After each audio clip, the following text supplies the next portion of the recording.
Hi, so I am Hanaken from Tokyo. Welcome back to BlinkOn and welcome back to the lightning talk session. How are you? I am assuming you are very excited. Awesome. All right, so today let's use the text chat of Google Meet. The lightning talks will be presented with a recorded video, but the speakers are also joining this session. Let's send the speakers a short message, applause, or emoji using the text chat. Let's do this. All right, so let's get started. Enjoy the lightning talks. Hi, I'm Julie from Igalia. I'll talk about enabling accessibility on Linux. As you know, browser engines have various trees internally, but these are not that I'd like to talk today. You could look into more details about the trees in the link on the right bottom. Accessibility also creates the tree based on the layer tree, but some nodes are ignored. On the accessibility tree, the nodes should have a role and state and property information. So Blink and Chromium have accessibility information and tasks to handle it. These information and tasks are necessary for accessibility, but not for all users. So accessibility is disabled by default on Linux, and it doesn't create an accessibility tree. As you can see, it has a command line switch option for render accessibility. If a user wants to use the accessibility feature, they should launch Chromium with that option on Linux. If they don't start Chromium with that option, they should relaunch it with that option. Imagine it, how inconvenient. So we started to consider how to improve it on Linux. The main idea was that Chromium creates the top-level ATK object always, and when ATK APIs are called, Chromium enables accessibility. Even though the CL to handle it requires some additional handling for unit tests, the CL landed in M83. But we got an issue. 20% of Linux users have accessibility enabled. Normally the percent of accessibility users is lower than that. So turned off the feature and added UMA statistics to each ATK API called to know which APIs and how often they are called. After some time went on, we tried to turn on the feature again. During the time, I found the virtual keyboard also triggers ATK API calls and found that only a few APIs are rarely called compared to others, and confirmed that they are not called by virtual keyboard. So I added enabling accessibility just for them. The CL landed and people could use accessibility without the switch command line option since M86. So what changed? Previously, people launched Chromium on Linux and enabled screen reader, but screen reader couldn't read web pages on Chromium. So they needed restart Chromium with first render accessibility switch, and screen reader could read web pages. But now, people launch Chromium, enable screen reader, and that's it. Screen reader can read web pages on Chromium without any additional steps. Thank you. Welcome to Charset Detective. How do we know what Charset a document is? Let's go on an adventure. You may want to pause the video to examine examples more closely. A quick HTTP exchange. What's the charset? It's UTF-8. Response header said so. What about this one? Trick question. I haven't given you enough information yet. We don't know if there's a byte order mark present. If a byte order mark is found, that will give us a hint that the encoding is UTF-8, UTF-16BE, or UTF-16LE. Okay, let's assume there's no byte order mark. Still can't tell. Parent frame's encoding can affect the default. Let's assume we're in the top frame. Still not good enough. The default depends on the host name. Okay, let's include the host name. All right, in this case, we get shift-JIS for Japan. It's one of the TLDs that gets special handling by default. Okay, let's use a domain name without special handling, a .com domain. What now? Do we get ASCII or UTF-8? Neither. We get Windows 1252, an extended version of ASCII with additional Latin characters for Western European languages. This, not UTF-8, is the real default most of the time, configurable by embedders. Let's explicitly ask for ISO 8859-1. Is ISO standardized similar to Windows 1252, except that some control characters in 8859-1 are punctuation marks in Windows 1252? Nope, still Windows 1252. This wasn't ignored, but the WHATWG encoding spec aliases the names of many encodings, so similar but distinct encodings. The same happens if you ask for US ASCII. HTML is a nifty meta tag that lets you declare the charset in the body. As you expect, you get UTF-8. What if you put this in a comment in a script, not as an HTML element? The scanner's clever enough to tokenize the HTML. Note this behaves differently in Gecko, which matches the spec by scanning the response body without attempting to parse HTML. WebKit matches Chromium, and in fact, the Blink code for this is descended from WebKit.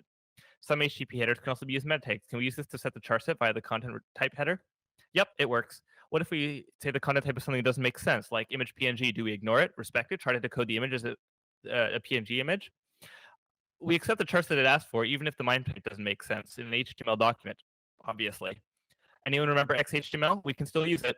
And XML always defaults to UTF-8, even though HTML doesn't. XML also lets you define the text encoding inline. Does this work?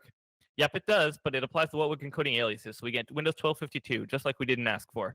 And XHTML has meta tags, of course, but we ignore them in charset detection. What if we try the XML style declaration in an HTML document? Well, we respect that, but only if the encoding is specified. We don't have the XML default of UTF-8 otherwise. What if we ask for UTF-16? Since we're already decoding as a byte-based ASCII-compatible encoding, we assume you meant UTF-8. What does this document display? It will display either UTF-8 UTF-8 or Windows 1252 UTF-8, depending on whether Blink processes between the script tag and the meta tag, which may depend on the network. Charset can change multiple times due to different heuristics, and when it changes depends on when Blink processes a chunk and reevaluates its decoding choices. We also have a library called CED, which participates in the scanning and tries to deduce which encoding is used based on the non-ASCII bytes that are seen. It's another option that can dynamically change the encoding if it wasn't specified. So yeah, this is very complicated. Use UTF-8, please.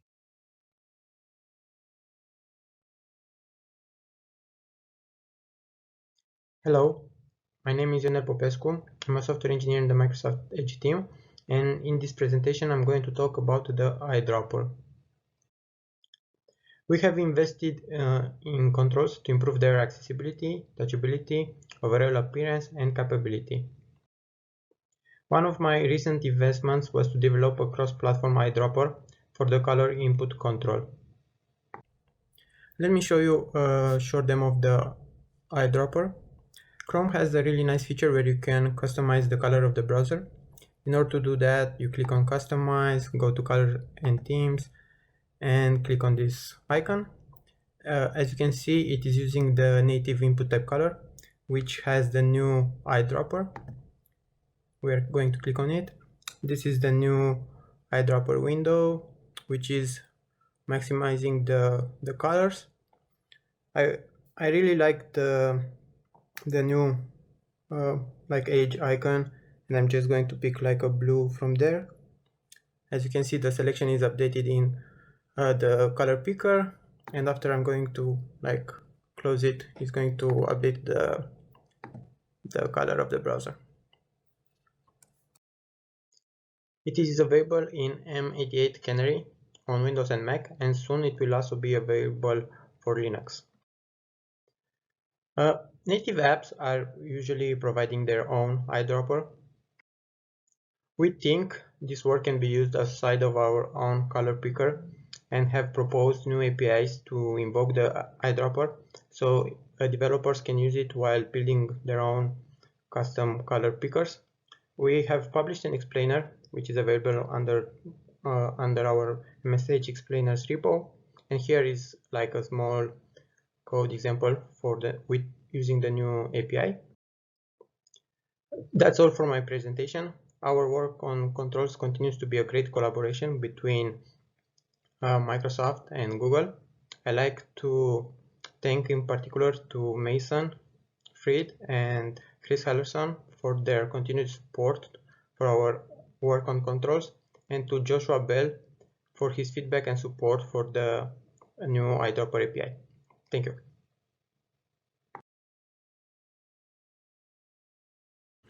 Hi, I'm Mario. I'm a member of Igalia's Chromium team, and I'm going to give you a quick overview to our upstream contributions to the project in the past 12 months.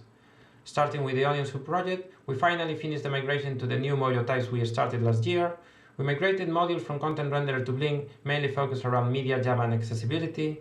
We progressed a lot with the migration of many legacy IPC messages to Mojo, and removed lots of classes and enumeration from Blink's public API.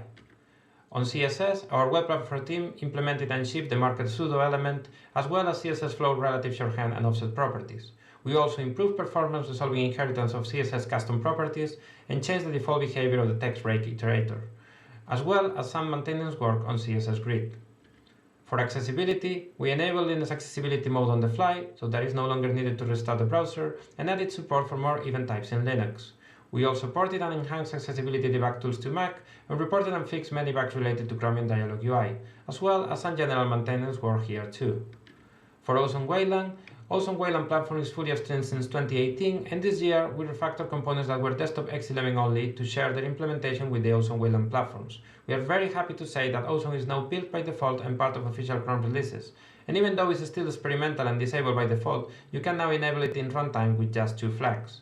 We also developed an extension for the Wayland drag-and-drop protocol necessary to unblock the development of the tag dragging feature in Ozone Wayland. Plans for 2021 include having a successful Finch trial for Ozone and making Ozone the default on Linux at some point in the second half.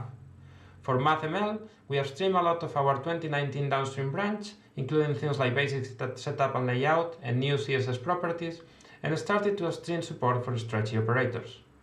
For V8, we implemented and shipped the JavaScript private methods proposal and improved the startup snapshot API for integration in Node.js Core, resulting in landing 15 CLs in total in the V8 repository.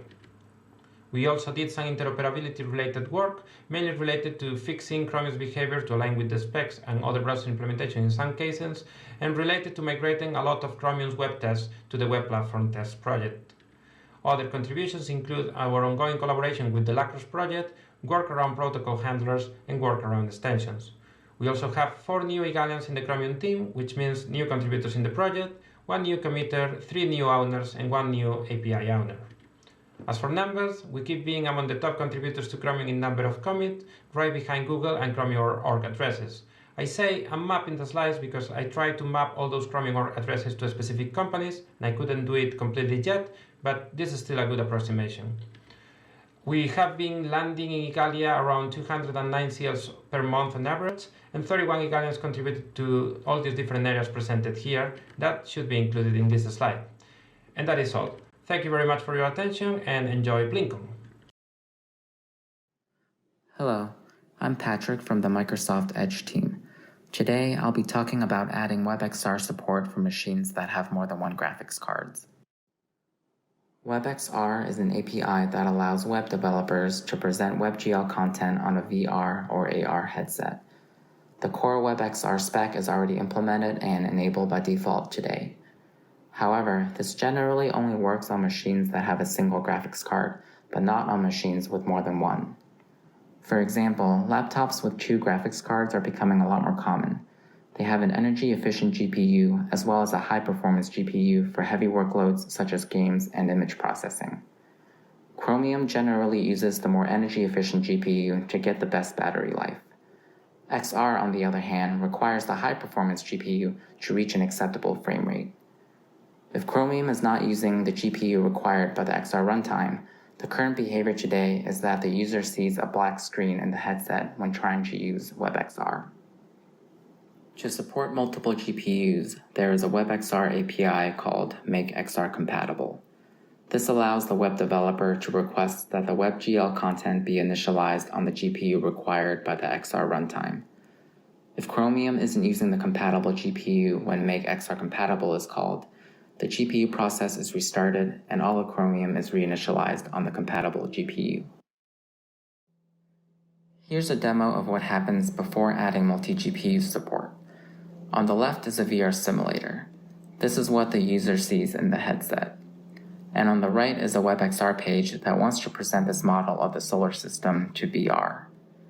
When the user tries to enter VR, all they see in the headset is a black screen, but WebXR reports to the web developer that everything is working correctly. This next demo is the same scenario after switching Chromium to the compatible GPU.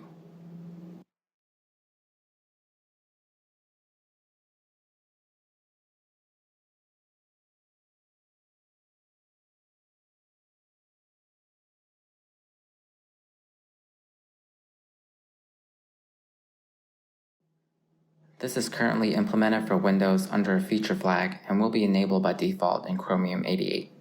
Thank you for watching.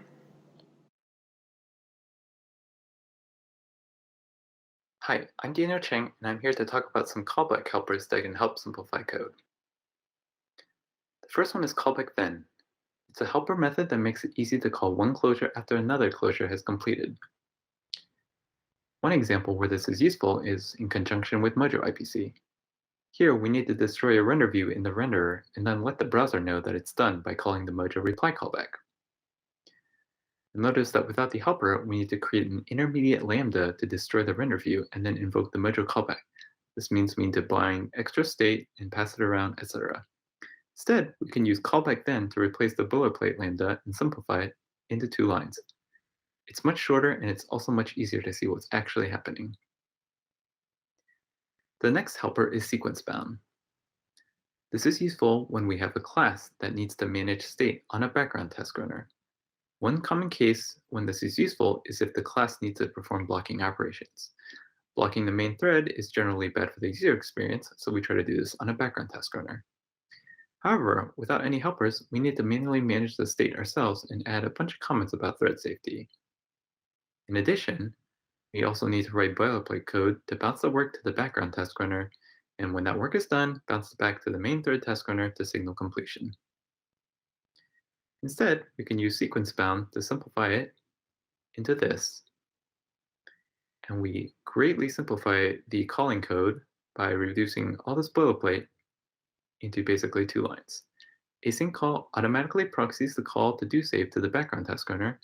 It allows additional arguments to be passed, and once do save finishes, then automatically bounces back to the caller's task runner and runs done callback there. The final helper is bind post task.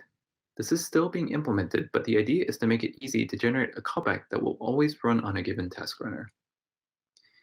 In this example, we need to create an intermediate lambda just to bounce back to the caller's task runner to run done closure. Again, this is a bunch of noise and boilerplate because we need to bind a bunch of extra variables just to basically pass things around. But with bind post task, we can get rid of all this boilerplate and turn it into this.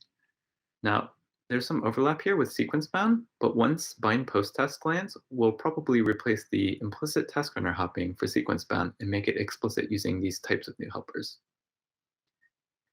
Finally, thanks to everyone who's contributed ideas. I've probably forgotten someone, but if you have any ideas, code, feedback, we'd love to hear from you, so please join us on the base channel on Slack. Thank you.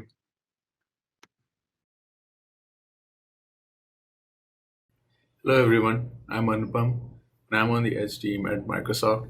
So today I'm going to demo virtual keyboard APIs that allows authors to control the visibility of the keyboard explicitly, and also allows them to adapt the layout of the web page to the virtual keyboard. So first, I'm going to show how the authors can adapt the layout of the web page to the virtual keyboard. On a dual screen device, this is more prominent because of how the visual viewport resize affects the layout of the page as well as the certain portions of the screen. So when the user taps on the input control and the keyboard pops up, the visual viewport resize happens, and on the left screen where the keyboard is not rendered, you see a blank space being rendered. So that's a lot of wastage of space, and certainly the UX can be improved. Here we use the new virtual keyboard API, and when the virtual keyboard comes up, authors selectively position parts of the web page, and the portions on the left side of the screen remains unchanged. And it's a much better user experience, as you can see from this slide. So how can we achieve that behavior? Well, just set overlays content flag to true, which is on the virtual keyboard, and that ignores the default resize of the visual viewport. We also provide CSS environment variables in virtual keyboard API that gives keyboard inset values. The authors can use these values to position elements. And the second part of the virtual keyboard API relates to the explicit control of the visibility of the virtual keyboard. So we can achieve that using show and hide APIs that's on the virtual keyboard. So I'll show you a demo as to how you can use these APIs to provide better user experience. So on this web page, it doesn't have any virtual keyboard API. It doesn't use any virtual keyboard policy attribute or anything. So when I want to triple tap to select a paragraph near the bottom of the web page and try to edit it, you can see I was not able to select the paragraph because of the keyboard interference. I can select the paragraph. If I switch to a different page where I'm using the virtual keyboard API and a new keyboard icon over here that controls the visibility of the keyboard, I'm able to triple tap and select the paragraph and tap on the keyboard. If I want to edit that content, I can tap on the keyboard icon that shows the virtual keyboard, and the user can then edit the paragraph. So if I want to dismiss it, I can just tap on the keyboard icon and that dismisses the keyboard. So this is all I have for virtual keyboard API demo. And thank you for watching it. Hello, my name is Yi. I'm going to show you a fancy API we launched since last BlinkOn. It's called WebOTP. What is it? I bet many of you have seen a lot of this in your daily life. So websites, they rely on SMS to do the identity verifications, like your account recovery, 2SV, or payment verifications. It's very common, but the problem is that in the typical flow, you enter a phone number, you get a message, and you go to the message app and copy the code or memorize it, come back to the browser, enter it manually. As you can see, there are many user frictions there, right? That's why we introduced WebOTP API. With that, you just click one button, allow, and then Chrome will fill up the code for you. It's very convenient. And this feature was launched in 84. Since then, we have observed a significant improvement on partner status, like higher sign-up success rate or shorter sign-up time, something like that. It's very good. But we know launching and landing, they're different, right? So we have been working on some problems to make this feature even better. For example, WebOTP may increase the phone number collection on the web. To address that concern, we work closely with autofill and the metrics team to gather some data. From some early results we see the usage currently is still low to make a meaningful impact. But the good news is that the top 5 regions, which account for more than 90% of usage, they were actually collecting phone numbers before, which means WebOTP is just a more convenient way for them to collect phone number and to use SMS, which is good. We'll circle back next year when we have more data on this. Another problem is that the current Android API requires per SMS user consent, and the user consent dialog, the prompt itself, is controlled by Android, not by Chrome. And due to the lack of access to the prompt, we have seen lots of hard-to-fix bugs. So we have been working closely with the Android JMS team to integrate WebOTP with their new Android API, which will address those 2 concerns. Cross-origin iframes are something we deliberately ignored in the initial launch because back then we didn't see a lot of demand to outweigh the risk and the complexity. But it's a new story now. And we have partners requesting this feature, and also Apple has shipped password autofill in iOS 14, and we share the same SMS format. So it's better we also work on this for a better interop. So we have been working with feature policy and UX team to add the support. As you can see from this prototype, WebOTP works in the cross-origin iframe. Up next, we'll work on some cross-device support, like syncing OTP between the mobile and desktop. And also we'll start to explore OTP verifications via email. Stay tuned. Thank you.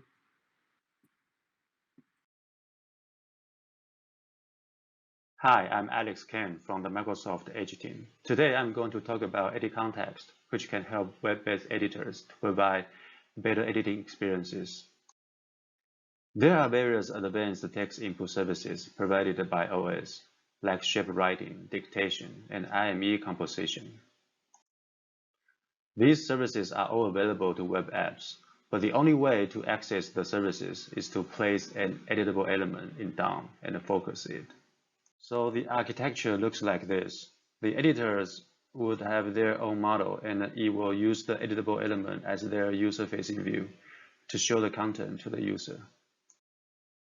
And this editable element is also responsible to take text inputs from the users through IME. Because IME and the editor would both want to modify the view, it can create conflicting situations, and the editors are forced to choose between getting update from IME or getting update from the model. It cannot do both at the same time. One example is in Word Online.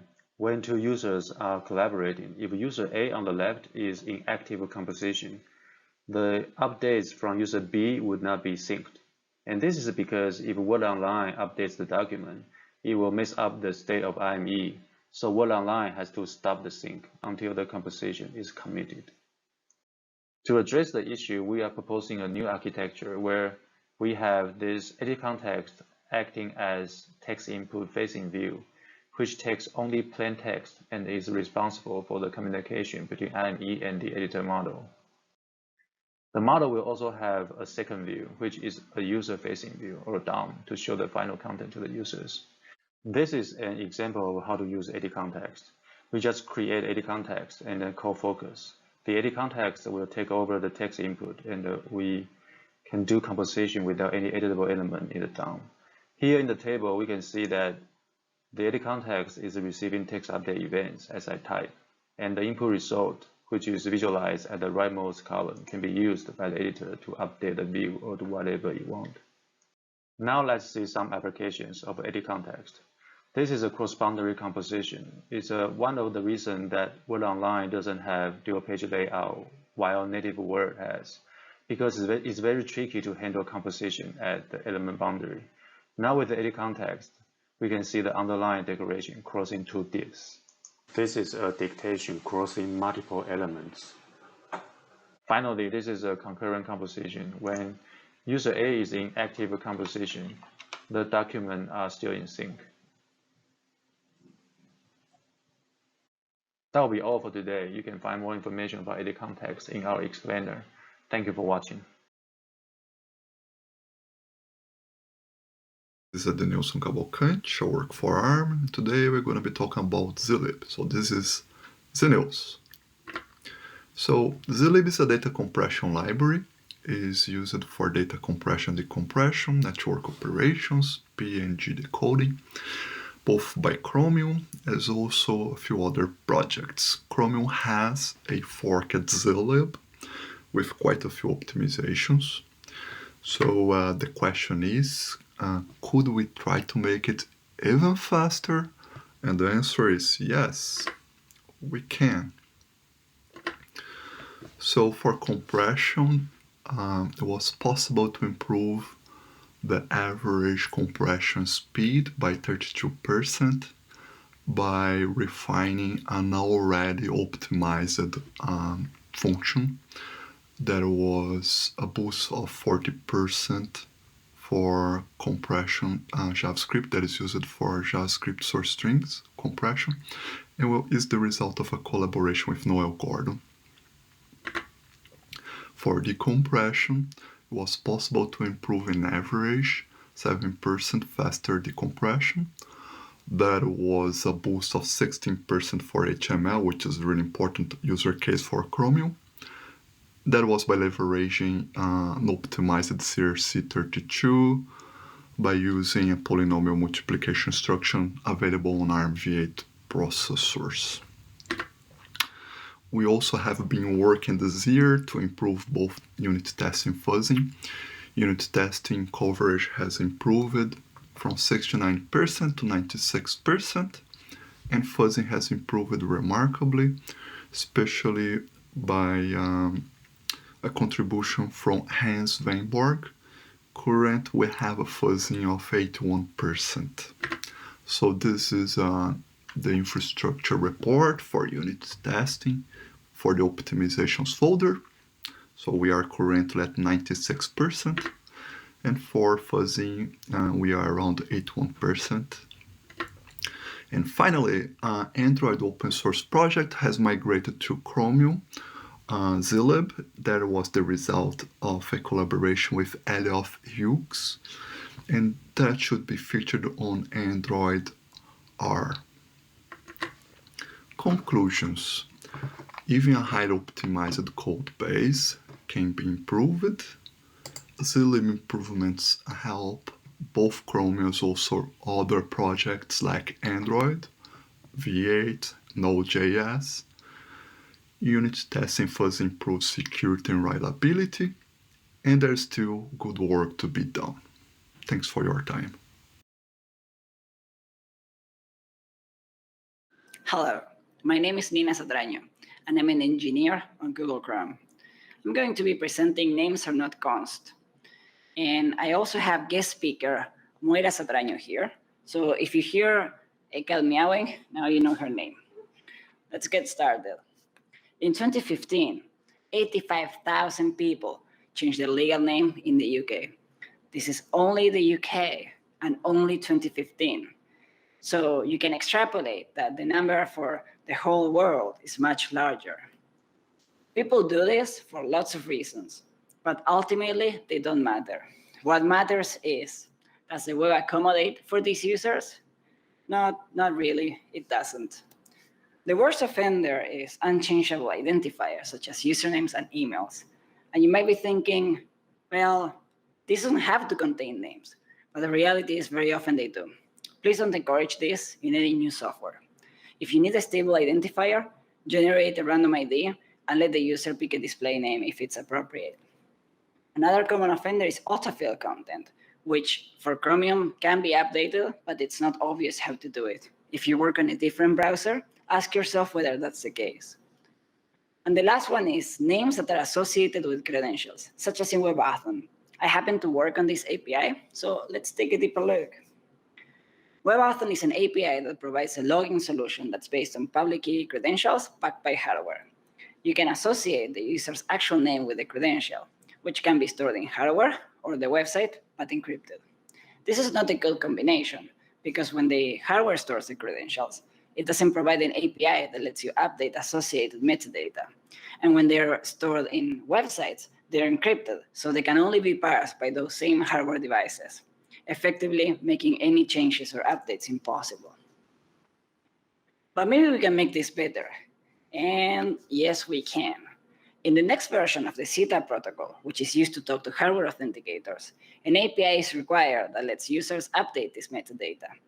Also, WebAuthn now forbids authenticators from bundling mutable data, such as users' names, in the credentials that are stored in websites. This is where you clap. There's still more to be done, though. One problem is websites probably don't know about this, so we should document and publish some guidance. And the other one is, even if they do, the best solution we can offer right now is tell the user to go to Chrome settings and update the information. Instead, there should be an API that lets them perform this update silently. This is hard for a number of technical and UX reasons, but doable. If you're going to take out one thing from my talk, is please design your software around the fact that names are mutable. Thank you very much, and enjoy the rest of your day. Bye-bye.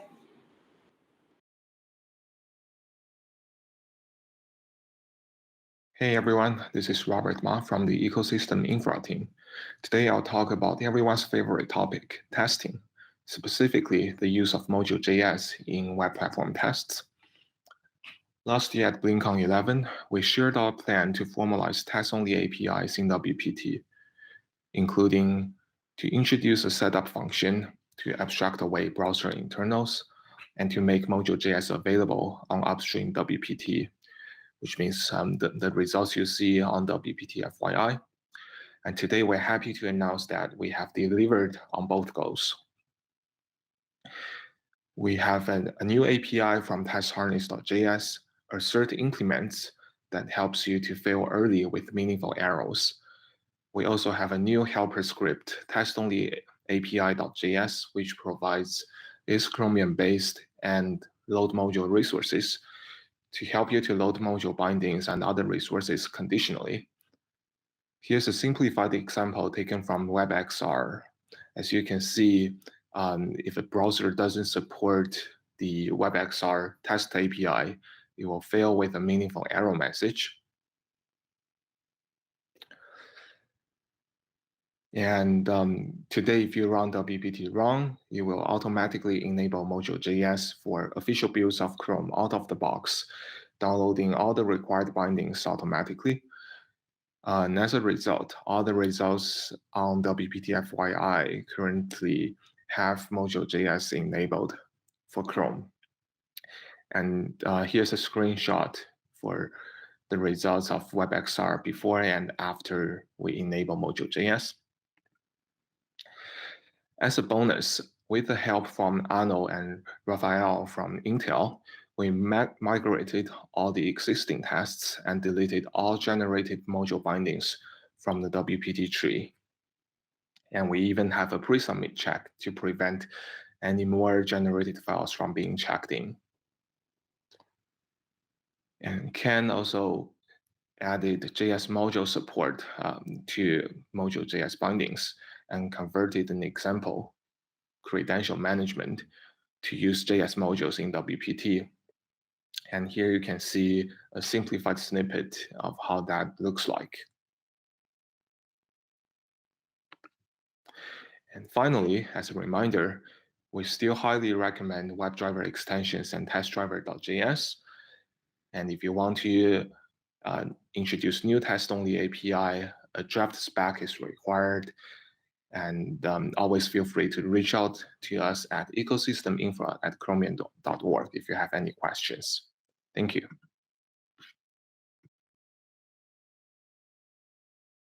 Hi, I'm Tim Dresser, and I work on Chrome performance in Google's Waterloo office. Today, I want to take a moment to look at the question, how fast is the web? There are many reasonable ways of thinking about this question, and how we answer it actually does impact the decisions we make.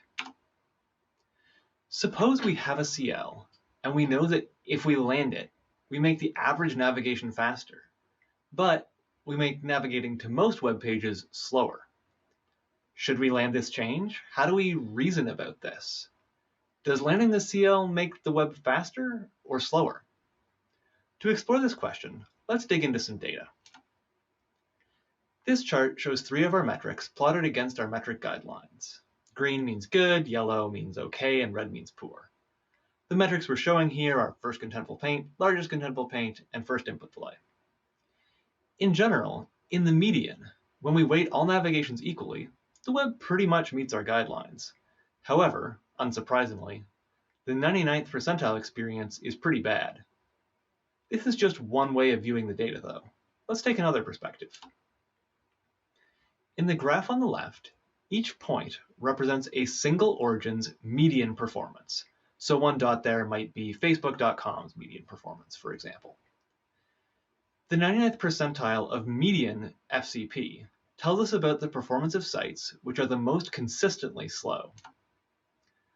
Looking at the 99th percentile of the median origin performance shows us that almost all origins have vaguely acceptable median performance on FCP, LCP, and first input delay. The median of the 99th percentile shows us that most origins provide a terrible experience sometimes. We can also look at this data aggregated per user and see that some users have a terrible experience most of the time. This is likely due to device type or connection. But what does this mean for the 99th percentile of origin performance? Perhaps it's not really the origin's fault. It's just that users with consistently terrible performance visit their page. We can also see that everyone has a not great experience sometimes, but the median 99th percentile performance actually isn't that bad. So which of these approaches should we take?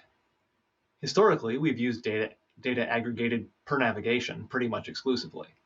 We should also be looking at per user and per origin aggregated data. So how fast is the web? You can't really answer the question, how fast is the web? There's a diverse set of ways to experience the web, and we need to analyze our impact on web performance holistically to ensure we're making decisions which benefit the web at large. Thanks, everyone. Welcome, everyone. My name is Han, and I work on the Chrome DOM team. Today, I'm going to present Imperative Shadow DOM Slot API. Slot is a placeholder element inside a shadow root where the light DOM children of this shadow host are projected into. Prior to the imperative API, there's a declarative syntax. An attribute, conveniently named slot, have to be added to the light DOM children. The motivation behind this API is it enables the ability to distribute light DOM children to any slot element inside a shadow root. It removes the necessity of adding slot attribute to your markup. See this example. This is a tab header. Why is the slot attribute needed?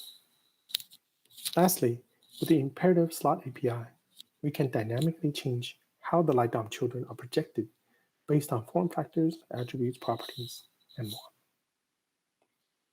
This is a straightforward API to use.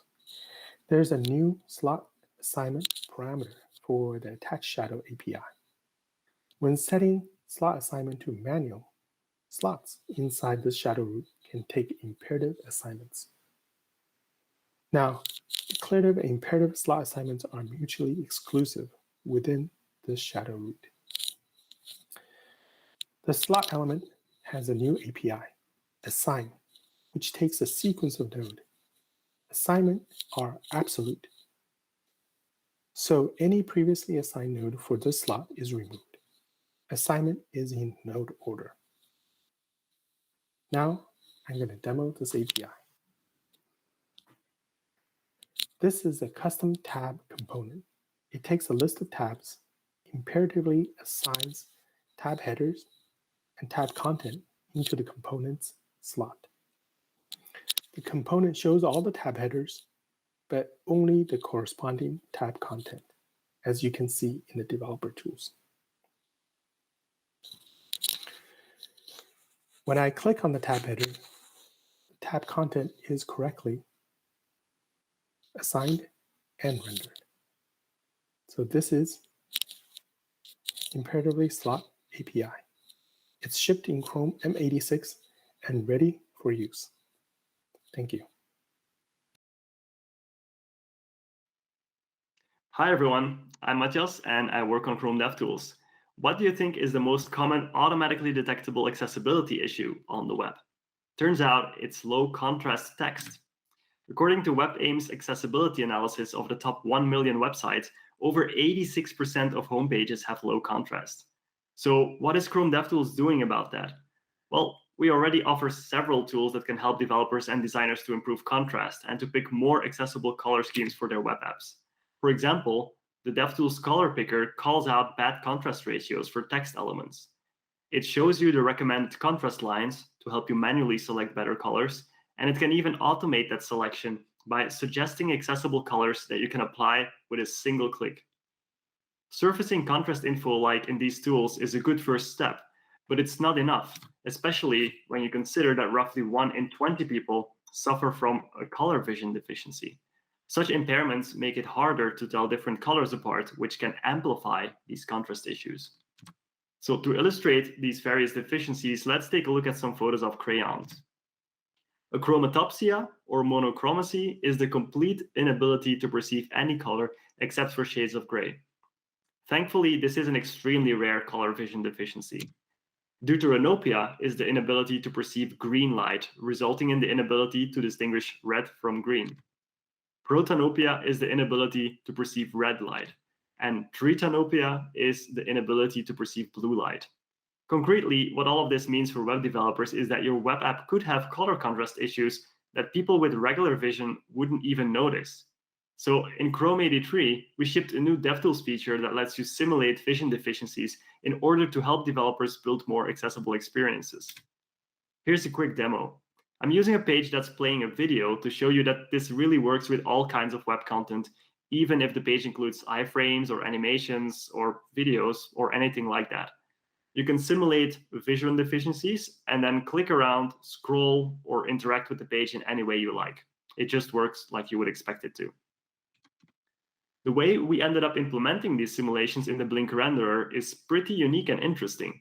If you're interested in a technical implementation deep dive, then join our BlinkOn breakout session on the topic, or check out our article on the DevTools engineering blog. I hope to see you there. Thanks for watching.